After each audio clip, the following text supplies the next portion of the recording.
Welcome to chapter 5, and we're going to be looking at temples. Notice that these are going to be the same flashcards and the same vocabulary that we have for all of your other chapters in the Greek chapter. Sorry, put it that way. All right. You will need to know how to identify the different periods in ancient Greece. I'm going to go over these right now. I'm just kind of throw little things out at it. We're going to go over them, but those are going to have a good idea of what's going on.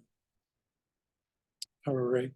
And this is breaking it down stylistically. And again, this screen is not for you to remember immediately, but to try to help explain to you the different features, maybe why they're named that. So we'll go ahead and see how we do with that. All right. So this one right here, how would you start to describe this temple plan? I would start to describe there's a cella inside with the main patron god. There's a cella in the back that might be for like money or for food for people who take care of it. And then all the way around, you see all of those little black dots. Each one of those is a column. Each column holds up a certain amount of weight.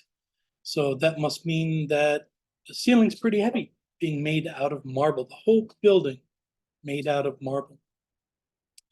So taking a look at this, we've got a peripteral, that means a perimeter of columns all the way around. So that's one single column, lines of columns. All right. Also wanted to point out that there is the Pan-Athenaic procession, and it's a frieze, and a frieze is like a comic strip band, a comic book, and we see the friezes in Naram Sin's Victory Stile, and we see a frieze also in the Warka vase. This Pan-Athenaic, what does pan mean? And that means across the world. This is everywhere. As far as the Greeks consider, this is everything. This is where you need to be.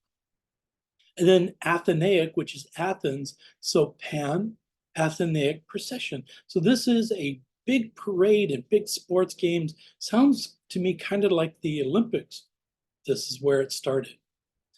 And over here we have more friezes of the procession, and then we have different artwork in the pediments. Nope, and I keep flicking too much on this thing. Here we go. All right, and here we're going to take a look at the style of the capitals, the style of them. The capital is the top part, and then we have the column going down to the base. We care about the bottom of the base, and we care about the decoration at the top, the capital. We're not going to use a diagram like this. This would be very confusing and very petty to do that, but it's kind of cool to see how many different styles there are that someone has made sure to document these things. We're not going to be worried except for identifying 3 different ones. And here we go. On the left-hand side, notice in this Doric column, that the capital is not very fancy by any means. It's just there holding up the weight of the building. And then as we move down, there isn't a base for this to sit on. This doesn't show it very well, but I think this just goes right to the floor, and there's no visual transition. In the middle, we have Ionic, and that is Ionia, the Ionian Sea, and I think it's one of the islands. This is a style with volutes, these circular forms here. That is a particular style, and that's called Ionic. Ionic. And check out the base. It has kind of an inset and then an outset, if I can say that. It curved inward and it curves outward as it transitions into the floor. And then on the right, I've heard argued that that's not really an order of capitals, but we're going to call it that. This is a category. And check out that capital, how crazy delicate and what would be a good word? Very refined, not refined, but very decorative. And then check out the base. It's very similar to the Ionic base, but it looks like it has just a little bit more transitional space from the floor to the column right there. So Doric, which is just almost nothing, and that's not a bad thing. That is the style of the people from there. Ionic with the volutes, almost looks like paper. I'm not sure what that would be representing. And then we have the Corinthian capital with a lot of decorative elements. Sound good? All right. I don't know why I needed to put red boxes around there. Okay. This I do like to show. It's another diagram that just works it out a little bit better. We're not going to worry about any of those names except maybe the word pediment, which is the triangular shape in the top. We have the, see, don't even want to use those. Let's just say bass, we'll say drum, and then the capital. We won't even worry about those other terms right there. But do notice a difference. Ionic volute, and then the acanthus leaf with the Corinthian order columns. Another diagram. These are not meant to scare you. They're meant just kind of like fill you in just a little bit more. If there's a reason to look at it, look at it. If not, just skip on, which we're going to do. Okay. Now, the archaic time period. This is something that you're going to have to remember. The start of this, and let me see, do I have anything? Nope, I'm going to go back to the beginning right here. And we're going to start with geometric time period here. This is 900 BCE. That's almost like Neolithic time period, huh? Getting down there. Geometric, children, blocks, basic forms, circles, and shapes. Make sense? Orientalizing, when they get out and start to trade, maybe with the East or with Persia or other areas that are not trying to kill each other. The Orient, they're going to start to incorporate in their motif of artwork images from the Orient. And I look at this like when snowbirds, winter visitors, go down to Algodones. What do they bring back? They come back with a different visual library of, that's a sombrero, that's that kind of beer. I saw that plant in Mexico. They're taking a new visual vocabulary back home. And maybe if they're going to do a painting or something, you might see something incorporated into a painting. So you see it, you consume that image, and then you use that image and recreate. That's what happens when we share. That's what happens with culture, whether it's Japanese culture looking at American culture, or the other way around. So there we go. Orientalizing right here. It is taking inspiration. Archaic, I don't know what to say about archaic except it's old. It's in the middle. And we're going to see, maybe we did already in the first chapter. I think we did talk about these too much. And then classical and Hellenistic. So I'll leave these right here, and then we'll apply these to some of these things here. All right. And moving back ahead.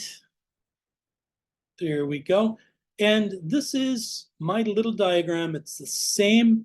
It's the Temple of Hera the First. It's the same one. 550 BCE. So isn't that just after Archaic when it comes around? Peripteral, perimeter, peripteral colonnade. One colonnade of columns.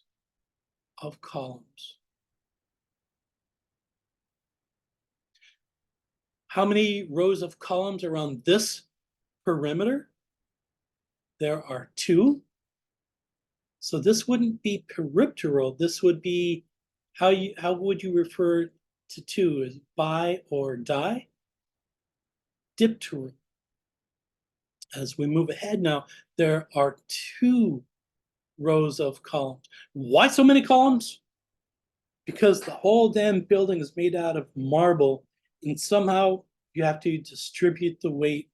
You have to keep your building from falling down.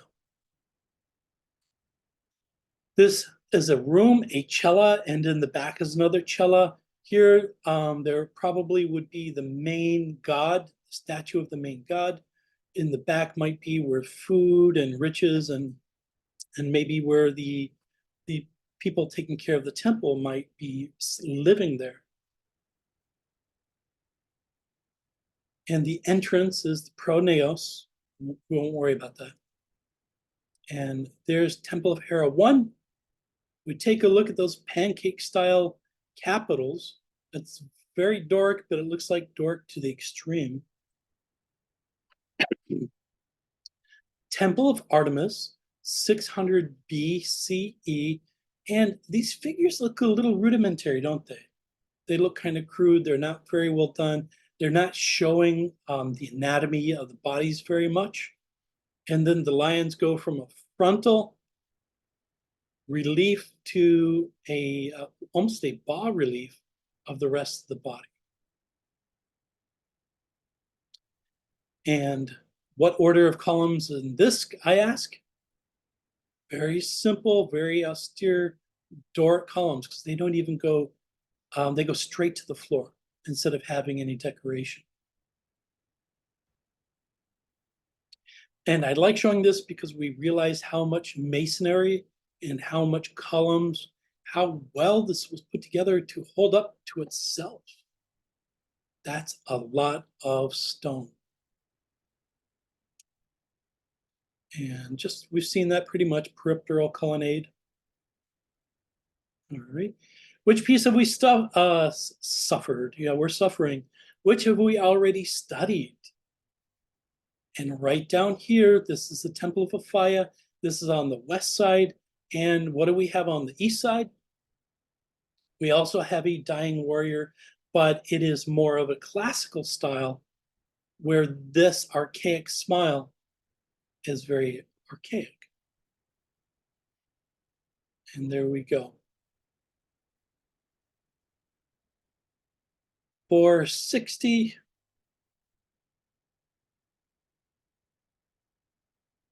And then an overall view.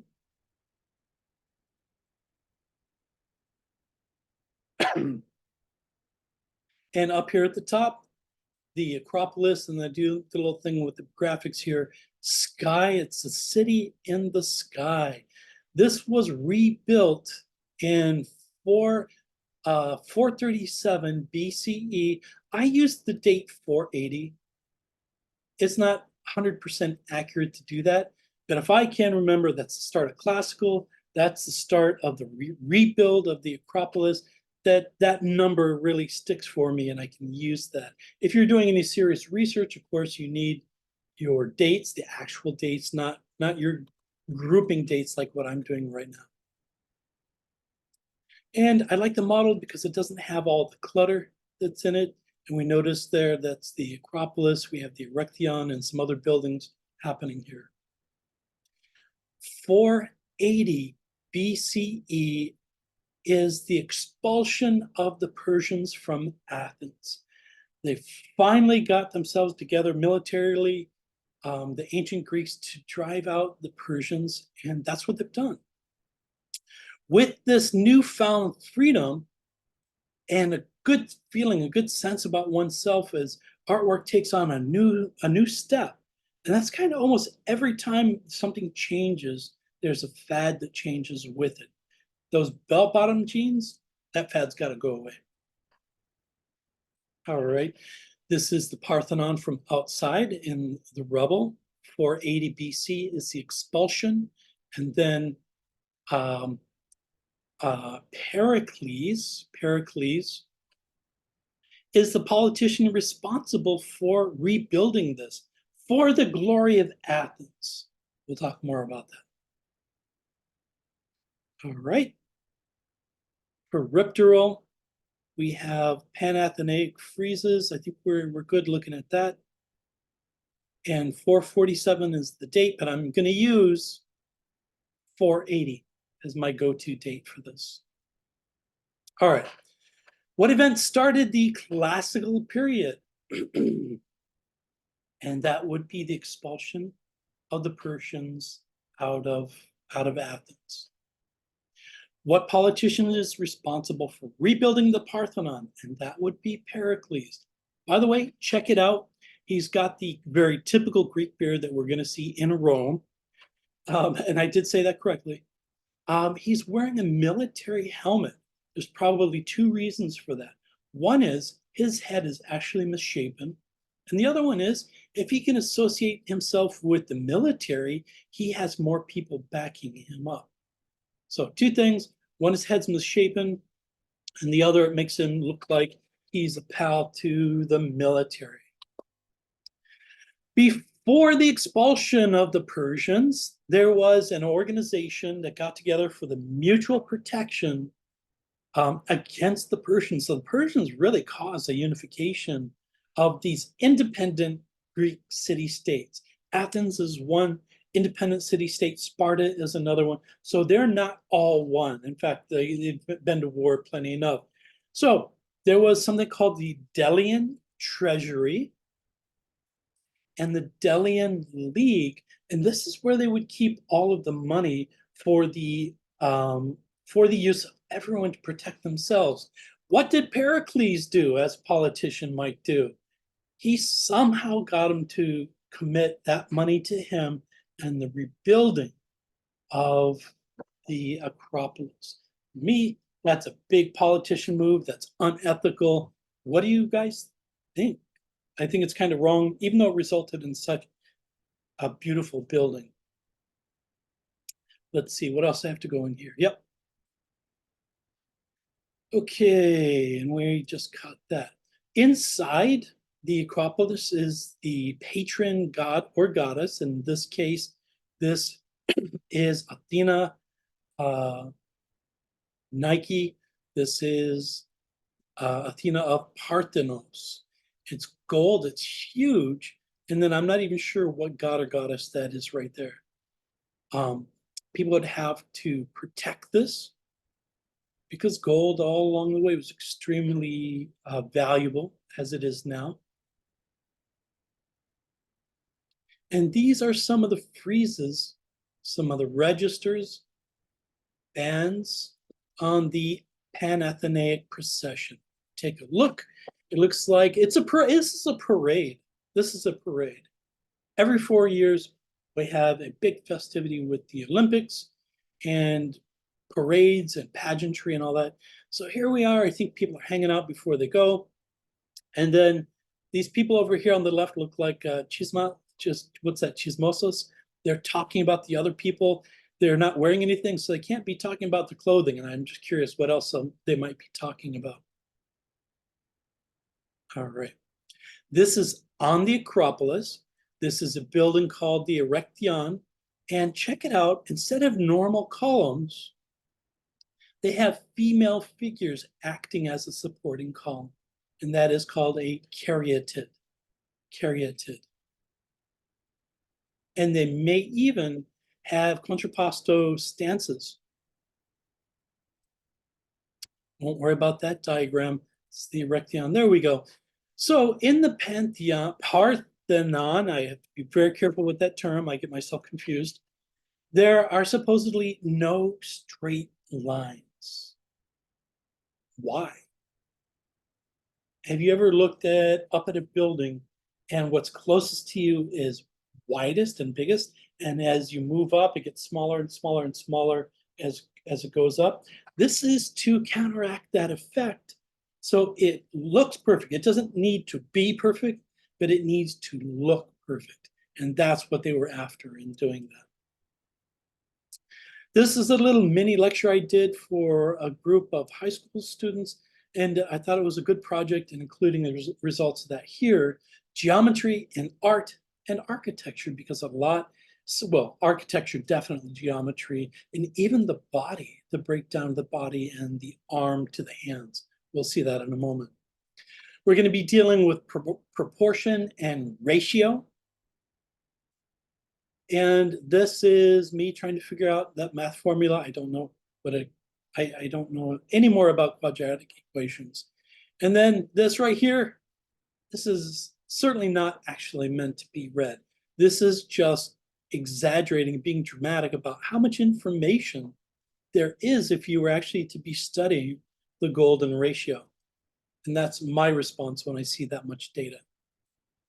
All right, this is the golden ratio, and it is 0.618, and that is phi. It's one of the Greek letters, and it represents this number right here.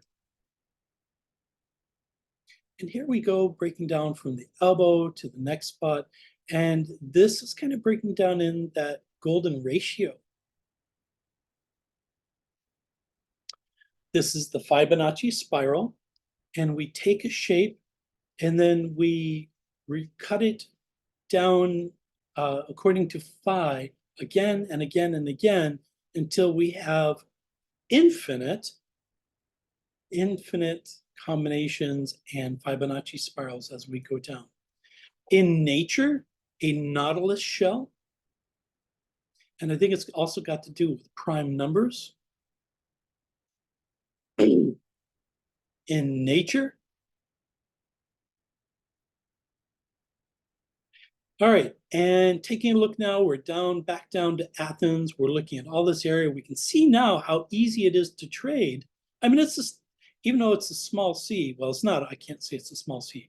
It's navigable, but I'm sure it's quite a challenge, but they did trade for any of the trade partners over here. And just a little bit more on straight lines and perfection. And the last thing I showed them was Critias Boy, and we talked a little bit about the perfection and realism of Critias Boy, the way he steps forward, the twist and the tilt of his head. But I had to cover it up because I didn't want to have any problem with high school students. All right.